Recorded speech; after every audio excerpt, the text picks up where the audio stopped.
Assalamualaikum warahmatullahi wabarakatuh. Rahayu Sagung Dumadi. Kembali lagi di channel Babat Nusantara. Pada kesempatan kali ini akan menceritakan Gajah Mada seri kelima, Hamukti Moksa, bagian ke-51.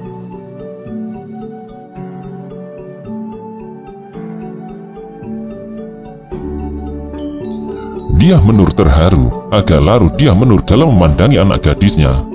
Kau yakin bersedia? Dia Pertiwi mengangguk. Aku mau, tak ada keraguan. Aku bersedia mendampingi Laksamana Nala sebagai istrinya. Dia Menur kembali ke depan, namun kali ini hanya sendirian. Dia Menur tidak mampu menutupi kebahagiaannya. Anakku bersedia, kata Dia Menur. Kanuruan Gajah Enggon mengangguk dan tidak lagi berbicara sambil bercanda. Gajah Enggon selanjutnya berbicara dengan kalimat yang amat tertata. Oleh karena Laksamana Nala telah menempatkan aku sebagai duta Hamungkasi, dengan ini aku melamar anakmu. Untuk selanjutnya, mohon segala hal yang terkait itu dilaksanakan secepatnya. Kita tahu Laksamana Nala adalah orang yang sangat sibuk. Sebagai pimpinan armada laut, ia harus mengendalikan pasukannya, tidak dari daratan. Pradabasu mengangguk. Aku mengerti, ucap Pradabasu.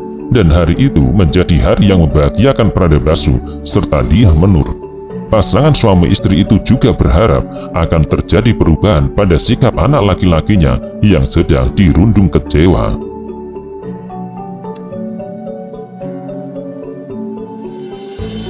Tak ada yang abadi di dunia ini.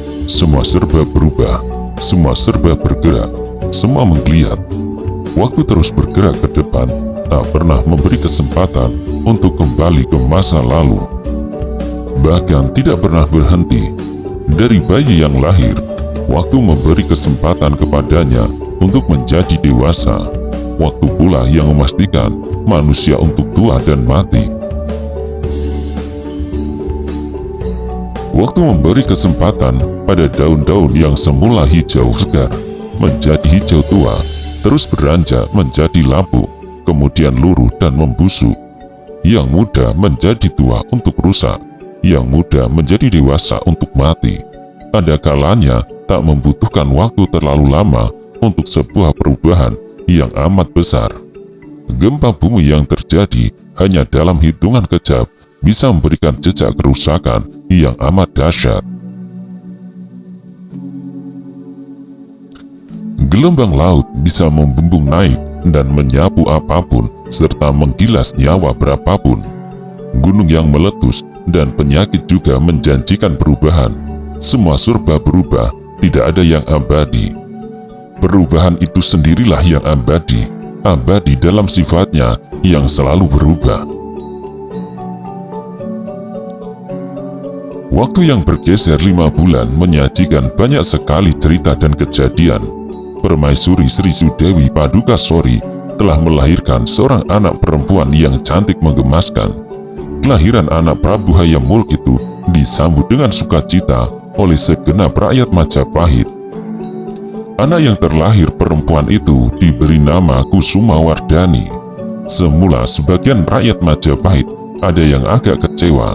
Mereka berharap anak pertama raja adalah seorang laki-laki. Namun kekecewaan itu tak perlu terlalu dalam. Toh masih ada kesempatan. Padukasori masih bisa melahirkan anak lagi yang mudah-mudahan laki-laki.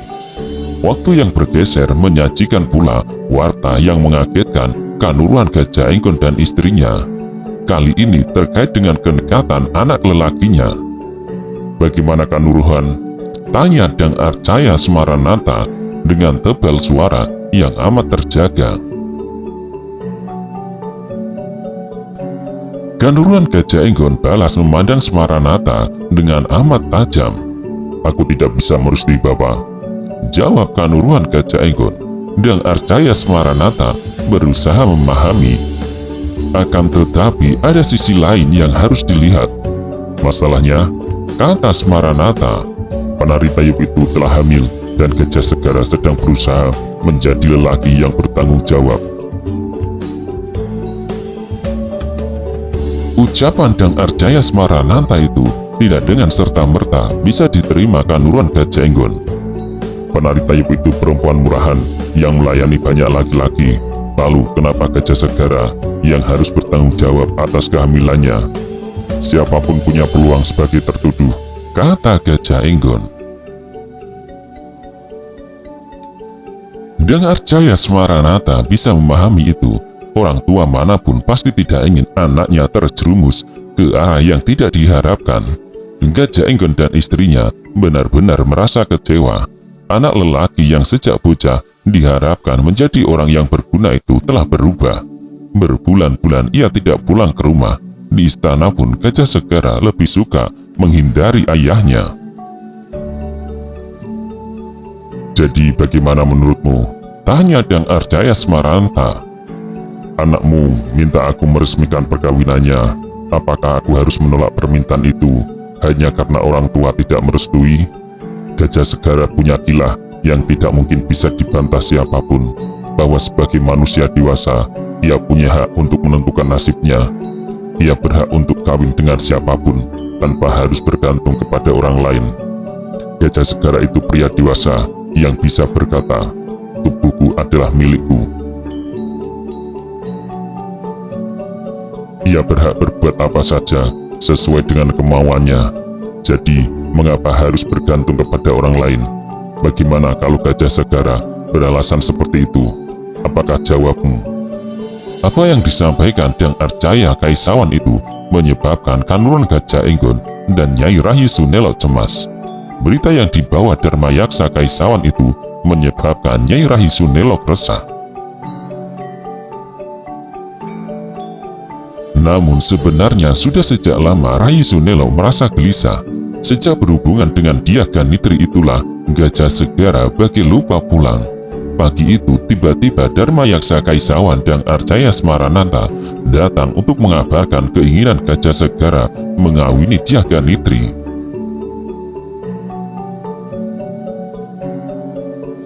Hingga malam kemudian tiba, pembicaraan tentang Gajah Segara bagi tidak ada habis-habisnya.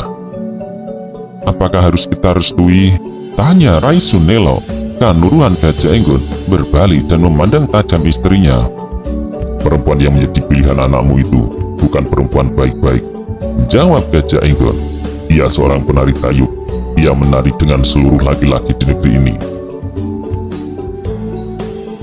Ia mendendangkan tembang dan melayani nafsu seluruh laki-laki dengan imbalan uang. Cobalah kau bayangkan, perempuan macam apa itu? Rahi Sunelo memandang Gajah Enggon tanpa berkedip. Kalau anakmu telah mantap menjadikan perempuan itu sebagai pilihannya, bagaimana? Gajah Enggon meradang.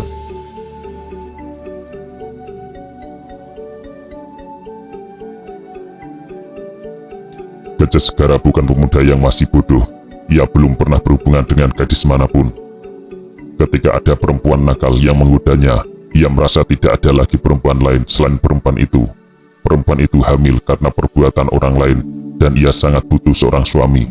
Kau tidak melihat bagaimana licik perempuan itu? Ia menyudutkan Gajah Segara agar mengawininya. Tidakkah kau lihat itu? Rahi Sunelo sependapat dengan suaminya. Belum lagi, lanjut Gajah Enggon.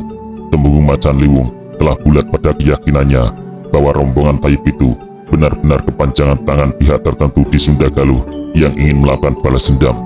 Kedekatan Gajah Segara dengan orang-orang itu bisa membahayakan jiwanya. Lalu hening sekali malam itu. Semula rumah besar berhalaman luas itu terasa tak pernah sepi. Namun hanya dengan berkurang Gajah Segara saja, Kanuruan Gajah Enggon dan Nyai Rahi Sunelo merasa rumah besar itu sangat senyap. Padahal para abdi rumah besar itu masih ada. Bahkan telah bertambah beberapa orang abdi baru yang mengurus kebun. Suara derap kuda yang membelok memasuki halaman rumah mengagetkan pemilik rumah dan istrinya. Lebih mencuat alis mereka mendapati Orang yang datang dengan berkuda itu langsung menuju kandang kuda di belakang. Berbinar Rai Sunelo yang merasa rindu kepada anak lelakinya. "Gajah Segara," bisik Rai Sunelo. Gajah Enggon mengangguk sependapat. Memang benar Gajah Segara pulang. Dengan langkah lebar, ia langsung menuju ruang tengah. Kanuruan Gajah Enggon menekuk wajahnya, sementara istrinya harus memerankan sosok yang sedang marah. Menyesuaikan diri dengan sikap suaminya, Gajah Segara sebenarnya sibuk menata hatinya yang tegang. Sesampainya di hadapan ayahnya, ia berjongkok dan menyentuh lutut ayahnya. Hal yang sama dilakukan Gajah Segara kepada ibunya. Meski Gajah Enggon telah meminta istrinya memarahi anaknya, Nyai Rai Sunelo tidak berhasil. Dibusainya kepala Gajah Segara yang sujud menyembahnya itu. "Aku mengira kau lupa jalan pulang," ucap Gajah Enggon. Gajah Segara tetap pada sikapnya dan tidak menjawab sindiran.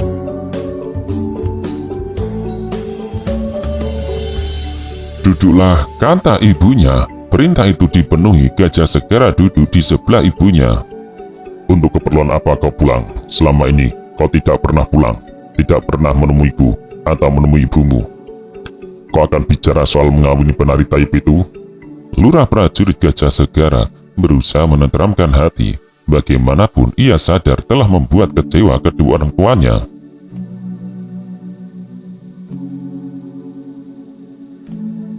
"Dulu kau berjanji pendekatan yang kau lakukan pada rombongan Panira Taib itu sebatas tugasmu dalam menyelidiki mereka. Namun kau malah kebablasan Gajah Segara. Pagi tadi, Bapak Dharmayaksa Kaisyawan datang menceritakan kemauanmu untuk mengawini perempuan itu. Bagaimana kau ini?" Gajah Segara yang menunduk memperhatikan kaki meja itu, akhirnya memutuskan menengadah dan membalas pandangan mata ayahnya. "Aku mencintai perempuan itu, ayah," jawab Gajah Segara. "Tolonglah hargai apa yang aku rasakan, sebagaimana dulu pernah ayah dan ibu rasakan ketika bertemu untuk pertama kali. Dalam semalam berkenalan, ayah dan ibu bahkan bisa memutuskan untuk hidup bersama. Ayah tidak perlu meminta pertimbangan siapapun ketika mengambil keputusan untuk mengawini ibu. Kenapa aku harus menghadapi perlakuan berbeda?"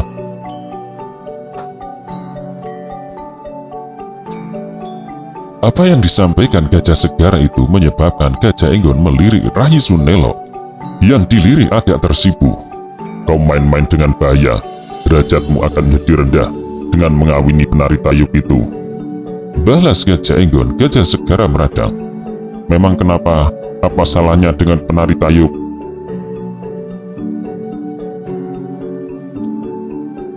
"Penari Taib itu melayani menari lelaki manapun, melayani nembang permintaan lelaki manapun," jawab Gajah Enggon. Gajah Segara mengangguk. "Ya," jawabnya. "Tetapi apa salahnya? Dimanapun penari Taib seperti itu sama saja kau mendapat barang bekas sisa orang lain. Kehamilan perempuan itu boleh jadi karena perbuatan banyak orang. Mengapa harus kamu yang mengawininya?"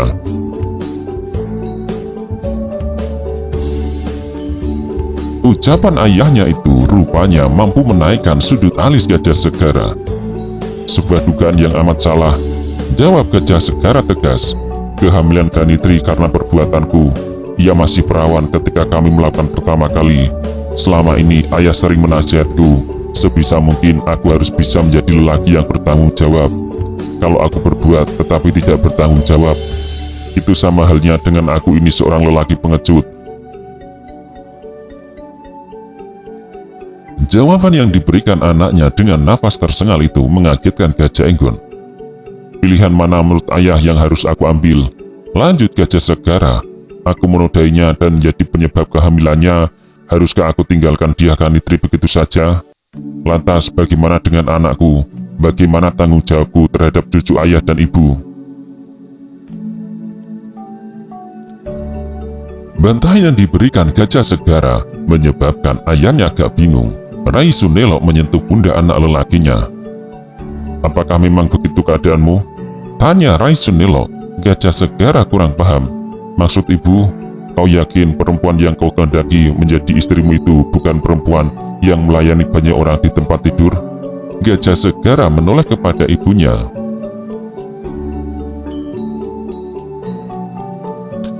Kalau ia perempuan murahan dan melayani semua orang, Gajah segera berkata, aku tak akan mempedulikannya. Masalahnya, dia Ganitri tidak seperti itu. Aku memiliki perasaan seperti ayah dan ibu. Memang tidak nyaman memiliki istri yang menekuni pekerjaan sebagai pesinden dan penari tayub. Aku telah meminta dia Ganitri untuk berhenti. Untuk selanjutnya, yang menari dan menembang dalam tiap pentas yang mereka lakukan adalah Mbak Yu Gendis. Ganitri tidak melakukan lagi.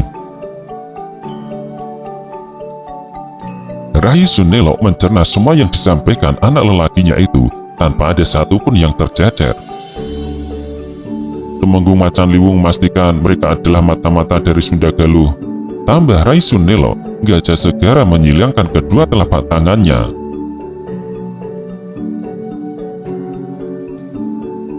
Hal itu masih terus aku selidiki. Aku menduga apa yang diyakini Paman Macan Liwung mungkin benar. Akan tetapi kalau benar, apakah kita harus menempatkan apa yang mereka lakukan sebagai tindak kejahatan? Kenapa para telik sandi dari Sunda itu hanya akibat dari apa yang dilakukan Paman Gajah Mada?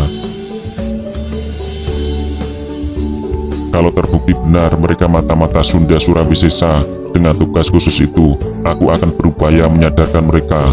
Kalau mata-mata Sunda Galuh benar ada, mereka tidak boleh dianggap melakukan tindakan kejahatan. Apa yang dilakukan Majapahit yang tak bisa melindungi tamunya jauh lebih jahat. Gajah Enggon terperangah memperoleh jawaban yang bernas itu. Kau masih belum yakin mereka itu mata-mata? Belum, jawab Gajah segera. Menurut mereka berasal dari mana? Kejar Gajah Enggon. Hangawiat. Gajah Enggon tersenyum. Temenggung Macan Liwung telah mengirim orang ke Hangawiat dan mendapat jawaban yang tegas. Tidak ada rombongan penari tayub yang berasal dari tempat itu. Tak ada yang mengenal dia Ganitri. Padahal dimanapun selalu sama, nama Pesinden lebih terkenal dari seorang Kanmuruhan. Mengapa dari Hangawiat hingga ke Madiun tak ada yang mengenal rombongan tayub itu? Dari mana mereka berasal? Balas Gajah Enggon. Gajah segera malah membenarkan ayahnya. Tepat seperti dugaanku, mereka memang berasal dari Sunda Galuh. Kalau memang benar dugaanku, tugasku adalah menyadarkan mereka. Aku harus bisa menyadarkan Paman Umbang Prabaswa untuk kembali saja ke Sunda Galuh dan tidak perlu melanjutkan niatnya. Dan aku tak perlu lagi merasa malu karena dengan demikian terbukti Ganitri bukanlah pesinden atau penari tayub yang sebenarnya. Aku juga merasa bangga mengawini dia Ganitri karena dia perempuan dari Sunda. Tak sembarang orang bisa mengawini orang Sunda. Sang Prabu pun gagal. Jawab Gajah segera tangkas. Semua yang diberikan Gajah segera itu memaksa Gajah Enggon untuk lebih tajam menghitung keadaan. Cecaran yang diterima dari ayahnya menyebabkan Gajah segera harus pontang-panting menguasai diri. Amat sulit bagi lurah prajurit Gajah segera untuk mendamaikan diri. Ibu, aku mohon ibu merestui keinginanku. Aku telah melakukan kesalahan besar kepada dia Ganitri. Betapa hina Gajah segera jika tidak bertanggung jawab terhadap apa yang telah diperbuatnya. Ucap Gajah segera. Rai Sunelo nyaris tersendak. Kepala anak semata wayangnya itu segera diraihnya. Namun Nyai Gajah Enggon tidak mampu berbicara. Yang bisa dilakukannya hanyalah mendekap kepala pemuda itu erat-erat. Setelah mampu mengobrak-abrik isi dada ibunya, Gajah segera berbalik menatap wajah ayahnya. Aku berharap ayah berkenan memaafkan kesalahan yang telah aku perbuat selama ini. Aku tak akan bisa menjalani kehidupan rumah tanggaku dengan tenang jika ayah tidak merustiku. Setiap langkahku akan selalu terantuk batu. Lanjut Gajah segera. Sebagaimana istrinya, Gajah Enggon kehilangan mulutnya. Bahkan ketika Gajah segera meninggalkan rumah itu, Gajah Enggon dan Nyai Rai Sunelo belum juga mampu bersuara. Tak ada yang salah pada anak kita, bisik Rai Sunelo. Kita saja yang tidak bisa menyelami. Gajah Enggon mengangguk perlahan. jika rombongan Taib itu benar-benar terlisani dari Sunda. Balas Kanuruhan Gajah Enggon. Sikap Gajah Segara ternyata justru menjadi penyelesaian yang paling benar. Aku harus membicarakan hal ini dengan Macan Liwung dan Gagak Bongol. Rai Sunelo merasa senang melihat sikap suaminya. Kalau begitu kita restui keinginan Gajah Segara? Tanya Rai Sunelo. Sejak awal aku sudah merestuinya, jawab Gajah Enggon.